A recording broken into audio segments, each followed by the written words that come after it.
Oh, wow. And then Well, what can we segue back into? there's the whole RGB thing.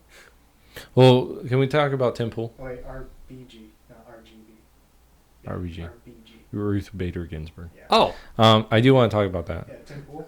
But yeah, so do you know who Tim Pool is?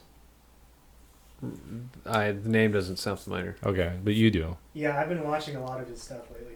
Yeah, I've been following him for years. Yeah, I remember you talking about him a lot. And though I want to preface this with saying I've only been watching the IRL podcast. Okay. I haven't been watching his like main channel Mm-hmm. because I like it more when there's other people in the conversation. What about our podcast? No one watches that. That's what we're called, the Not So Famous Podcast. But so who's this dude? Okay, so he is. So he starts out. He is a liberal guy, pretty liberal. Believes in abortion, big government. Voted Bernie Sanders Mm-hmm. back in 2016. He's annoying me already. Okay, so he is a journalist. Okay. Been overseas, been in different places where there's been arrests and everything, and then he came back, and he was one of the founders, not the business end of it, but one of the journalist founders of, I think he said Vox or Vice News, and so He became one of the founders of Vice News? yeah, but one of their journalists. Oh, one of the journalists. Yeah, not one of the founders, like the people paying the money, but one of the first journalists in that company. And I guess along the way, they basically told him that he had to report in a way that was like if you got upset with something, they wanted to encourage that for the clicks, basically. Yeah. This is at the beginning of the whole like internet news, Mm-hmm. what is it called, the new media, or anyways. So, and he starts doing this, and what I started watching him basically at the beginning, maybe maybe a year or two into his thing. It was just him just produce. What he would do is he would bring up an article and then talk about the article, right? And then he would talk about it and and give you the whole picture of what's going on to really explain what was that. And what I liked about him was there was a lot of smaller stuff, like smaller news things that the big news organizations weren't covering, but I thought neat, like I was interested in. And he would do a lot of that. He would do the big stuff too, but he would do these smaller things. And then over time, he's become disenfranchised with the Democratic Party. He considers himself a true liberal, classical liberal, and he's against progressivism, and he's actually become supporting of the 2A, right? Big time supporter. Wow. In fact, the other day he said, "I don't think there should be any restrictions," which I think if you press them.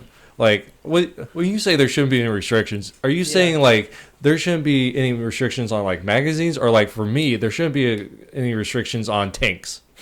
Like, what do you mean restrictions? Yeah. Like, so he changed that much. yeah, so he's become, Independent. yeah.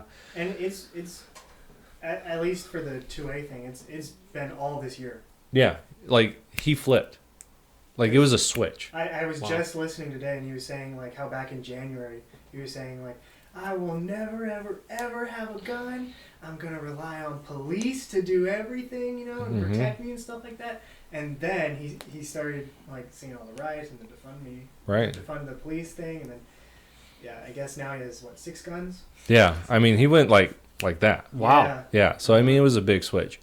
And then he actually talked about like I listened to him today, and he was talking about like how government should be like, because he was talking about when we get to the RBG stuff, talking about how there should be limited government, how the state should have more things. So I'm like, wow, like you really changed, because he was big government take care of you type of person when I first listened to him, and now he's like small government. Every time I hear him talk about like the whole, at least the guns thing, I smile, because I'm like, I wonder if he notices he's just like slowly being like like, I don't know, red pilled, I guess I could say. Because, I mean, Yeah. it's not like I don't think he's going to change everything, you know? But I think it's just that snowball effect. Like, you get one, and then you start thinking about the others. Because he was saying, like, for the last couple of months, how, basically because of, you know, who the Democrats, you know, put up for primary, basically, that he's going to vote Trump. Yeah. Right, yeah. And I think it all falls down to when you start questioning one thing about the system, you start questioning everything else about it. Mm-hmm. Yeah, and so so I've watched him transition. But In a good way. in a good way.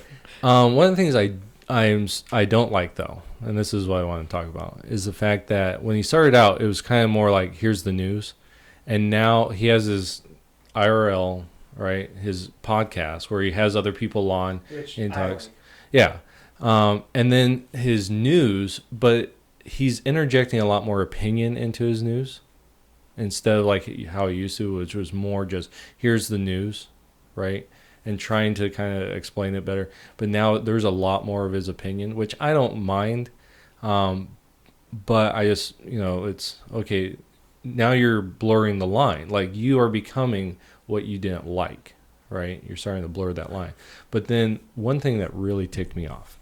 So he's talking to an atheist. Okay, he's talking to an atheist, and the guy is, he has a doctorate in evolutionary biology or something like that, and they're talking, young guy, and they're talking, and the guy's saying how he always thought that children should be public schooled. And the reason why is because he doesn't want children learning unscientific things like creationism. Okay, I understand. So Christian, I understand that. Where he's coming from. Yeah, I understand where he's coming from. I understand that. What I didn't like was Tim Pool's response. And he's like, ha ha ha, yeah, kind of those, and he kind of waves off people. Like, I'll tell you this right now. Tim Pool has not studied evolutionary biology. Yeah. I mean, because most people haven't. Here's a guy that actually took his doctorate and everything. Well, I'll tell you right now, this guy is now against the system that created him. This doctor, right?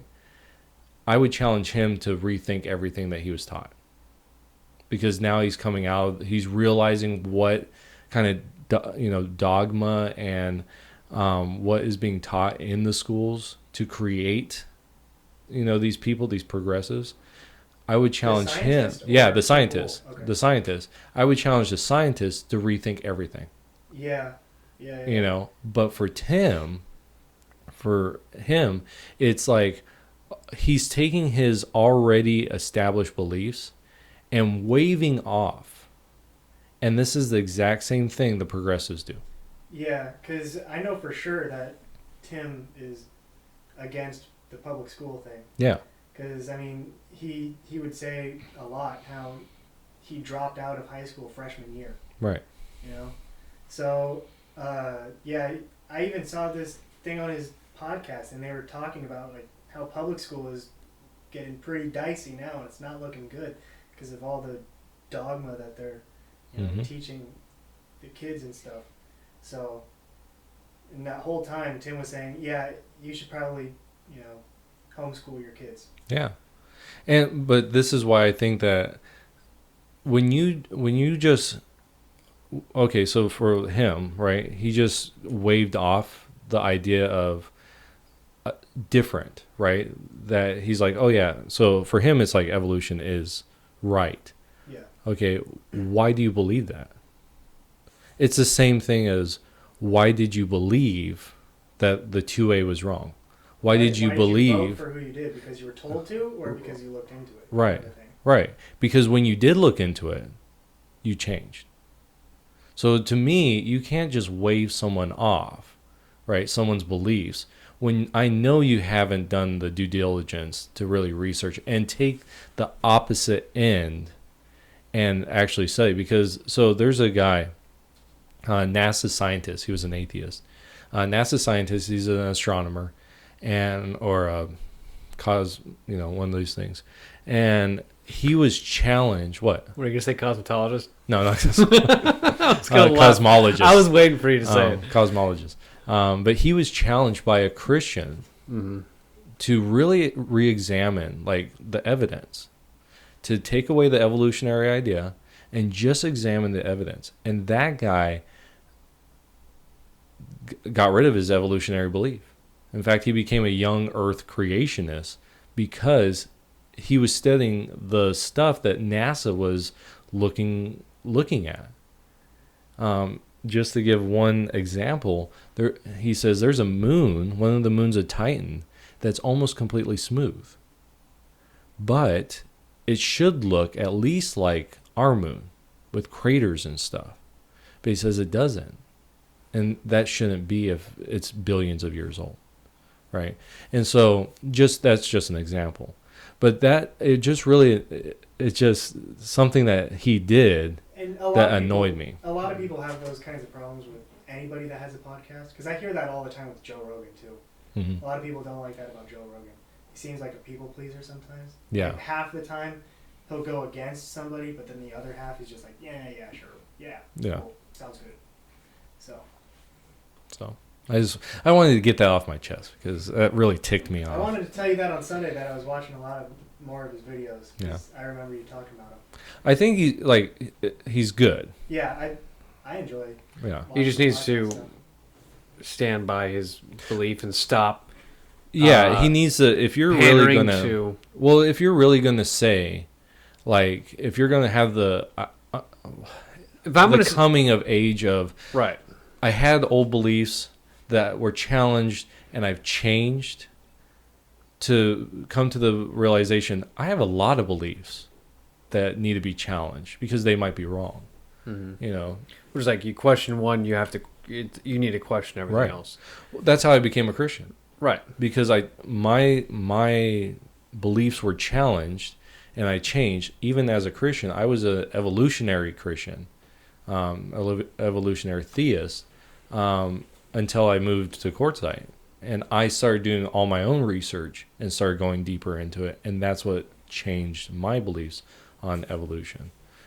So just to wave someone, to not recognize, that's my thing is he's not recognizing his change and the possibility that he could still be wrong in an area. Well, and I think one of the big things for me is stand by what you believe. Don't just start agreeing with somebody and changing what you believe just to get Well, he might not support. He might truly believe that. Well, if I sit here and say, yeah, go Second Amendment, and then we have, I'm going to use you as an example, and Jack's over here next to me going, I think we need to get rid of all guns. And I'm like, yeah, I think it's a great idea.